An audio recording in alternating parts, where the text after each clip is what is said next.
Oke, halo semuanya. Kali ini kita bakal kupas tuntas salah satu topik teknologi yang paling heboh dibicarain, tapi sekaligus paling bikin bingung, blockchain.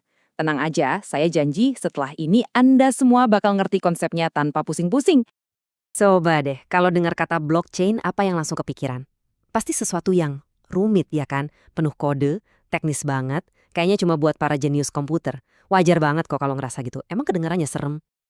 Tapi, gimana kalau saya bilang ide dasarnya itu sebetulnya simple banget?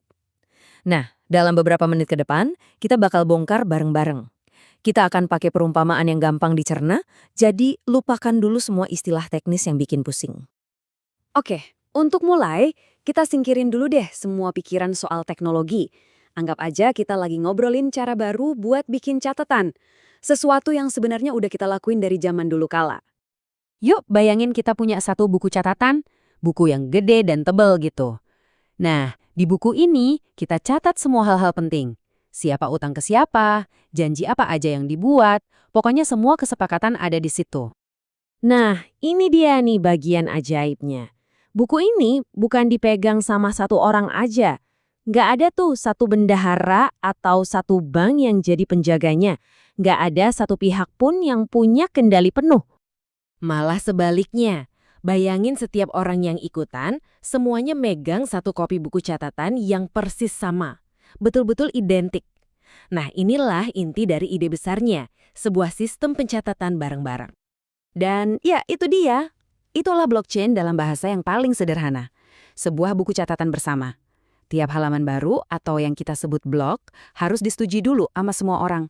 Kalau udah setuju, halaman itu disambungin ke halaman sebelumnya. Jadi kayak rantai. Makanya namanya blockchain. Dan setiap kali ada halaman baru, semua orang langsung dapat salinan terbarunya. Jadi bedanya itu fundamental banget. Kalau sistem lama, kan ada satu pihak yang ngontrol. Catatannya bisa aja diubah. Dan kita ya harus percaya aja sama lembaga itu. Nah, blockchain ini kebalikannya.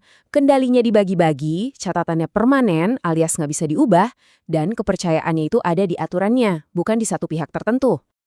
Nah, kutipan ini pas banget buat ngerangkum semuanya. Ini tuh pergeseran besar, dari percaya sama seseorang atau sebuah lembaga, jadi percaya sama sistemnya. Aturannya jelas, terbuka, dan semua orang bisa lihat. Oke, sekarang kita udah paham kalau buku ini dibagi ke semua orang, dan aturannya terbuka. Terus, gimana caranya dua hal ini bikin sistemnya jadi transparan sekaligus super aman? Yuk, kita lihat. Jadi gini, di sistem blockchain, transparansi itu bukan kelemahan, tapi justru kekuatannya. Justru karena semua orang bisa lihat, semua orang bisa ngecek sendiri kebenarannya. Kita nggak perlu lagi percaya buta sama omongan satu pihak. Pertanyaan bagus kan?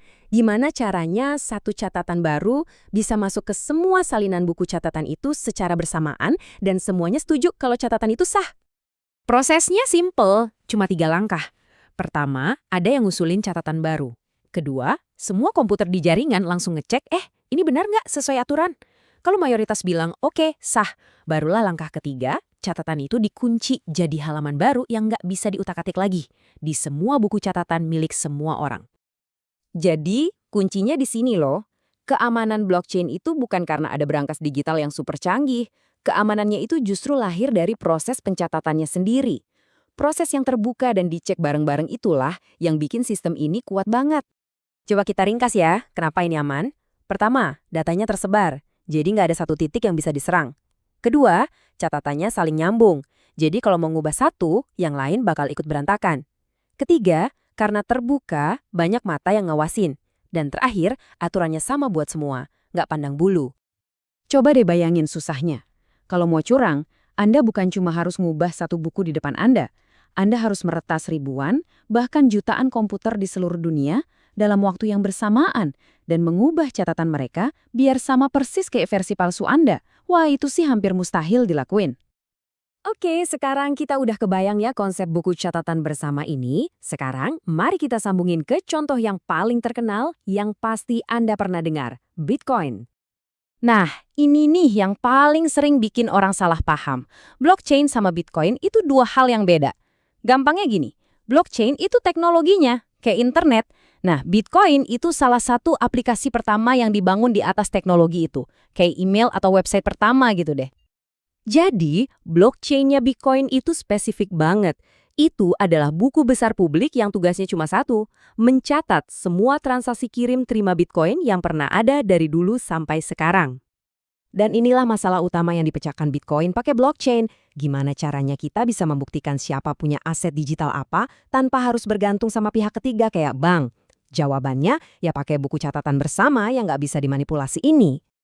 Kutipan ini cara paling gampang buat ngingetnya.